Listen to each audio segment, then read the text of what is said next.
in the best of times to walk me through my darkest days. Why must I turn around? I was warned about him. Leave him alone, they said. He's not worth your time. He'll lie to you, use you, and drain you dry.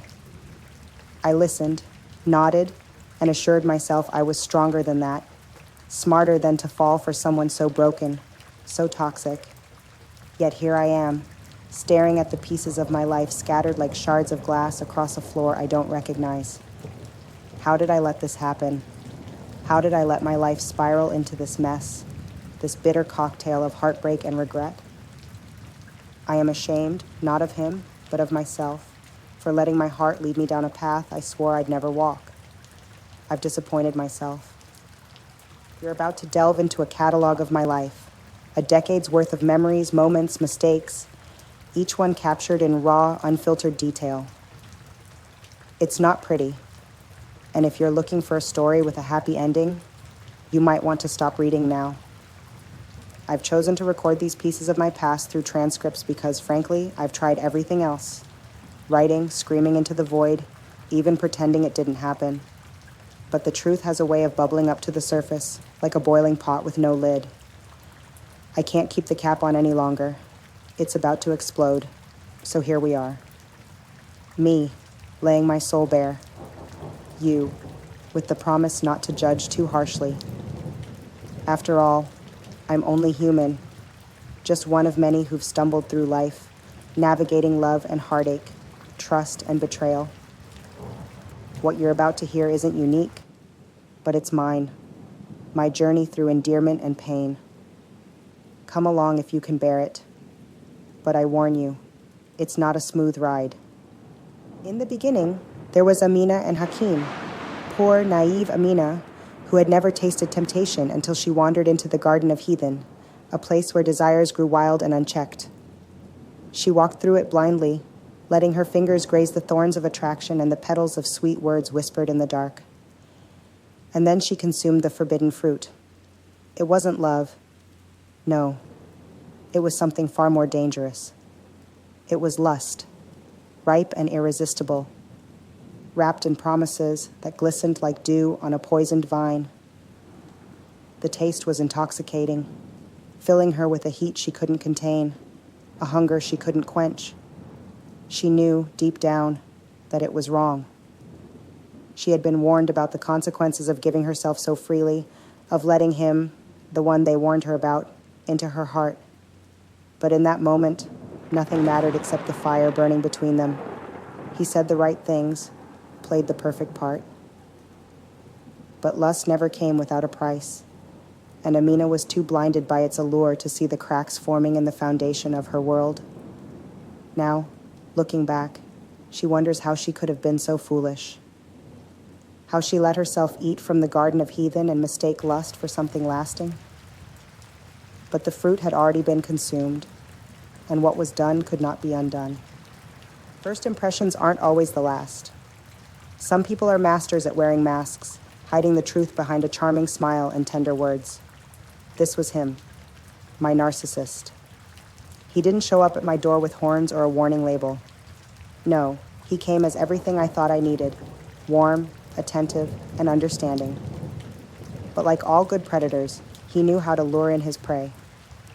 It took 2 years of confusion, uncertainty, and sleepless nights before I finally saw the truth. Before I was told, no, warned about the narcissist and who they were. The realization was slow, creeping up on me in pieces. His endless need for admiration, the constant shifting of blame, the subtle but relentless erosion of my self-worth. He was a wolf in sheep's clothing, a master manipulator who could make me feel guilty for his wrongs, all while playing the victim. Everything about the narcissist was him, and the more I learned, the more the puzzle pieces fit together. How had I been so blind? How had I not seen the signs when they were right in front of me? I wasn't just living with a narcissist. I was married to one. The narcissist didn't chase after me, didn't beg or plead for me to stay. He simply moved on, like I was nothing more than a chapter he had already finished reading. As if our years together, my pain, meant nothing to him. And that's when the final piece of the puzzle fell into place. You see, he never truly saw me. He never loved me. To him, I was just a mirror, reflecting back what he wanted to see. Admiration, validation, control. When I stopped being useful, he discarded me without a second thought. But the real twist, as much as I had blamed him, as much as I had labeled him the villain of my story, there was something darker lurking underneath. The stranger, the one who helped me find my strength, wasn't the savior I thought he was. He was another version of the same thing, another narcissist, just better disguised. I tried to leave him once, but the pull was always stronger than my will to break free. He had a way of making me feel as though I was nothing without him, as though I'd be lost without his guidance, his control. And for a long time, I believed it. The isolation, the gaslighting, the mental gymnastics. I was trapped in a prison of his making, and I didn't even know where the door was. Until I met someone else. It wasn't what you think. There was no affair, no whirlwind romance pulling me from his clutches. It was a conversation, a simple exchange with a stranger who saw me, really saw me. In that moment, I realized that I was more than just an extension of him, more than the hollow shell he had turned me into. This stranger's kindness was like a spark, igniting a fire inside me that I thought had long been extinguished. I made my plan. I would leave him for good, rebuild the pieces of myself he had shattered, find the strength to move on. And I did. At least I thought I had. I had escaped one predator, only to walk into the arms of another. The stranger came into my life like a breath of fresh air, or so I thought. He had a way of making everything seem glamorous, like he was the answer to all my brokenness. I believed him. I wanted to believe him. After all, I had just escaped a nightmare, and here was someone offering me the dream. He sold it so perfectly, painted pictures of a life where I could finally be seen, finally be loved the way I deserved. He had a tragic backstory, a haunting past that he shared with me in bits and pieces, each fragment drawing me closer, making me feel like I was the only one who could understand him. It was intoxicating. The idea that maybe this was my redemption, my second chance. But it didn't take long for the cracks to show. What I thought was love turned out to be another cage, this time disguised as protection. He made me feel like I was precious, but not in the way I needed. I wasn't free. I was owned, kept, like something fragile that could break at any moment. He drained me emotionally, feeding off my insecurities, my need for affection, and I was too blind to see it at first. He would talk about his horrible past, how the world had wronged him, how he'd been betrayed by everyone he had ever trusted. It was always someone else's fault, and he wore his anger like armor.